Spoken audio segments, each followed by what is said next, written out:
In this video, I'm going to show you how to change Epic Games currency. It's a very quick and easy process, so make sure to follow along. First, I recommend you to make this process in your computer, because it is more easy and more quickly. And I will point out that this process don't work on all countries, okay? You need to be on certain countries to make this process. So you need to come on your Google and search how to change Epic Games region, okay? Then you will come to this page.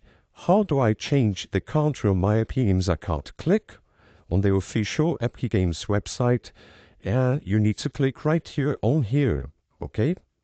Here you can see that you can update your country once every 6 months, okay?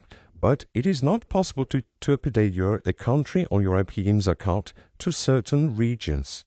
So to see if you are able to change your country, you click on this button. Okay, so click, and you can see that in my case, I don't have the option to change the country because I live in Brazil.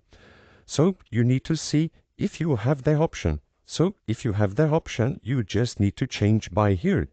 If you don't have the option, unfortunately, that is impossible. I hope I helped you how to change Epic Games currency. So if this video helped you in any way, hit the like button and subscribe to our channel to receive us footsteps.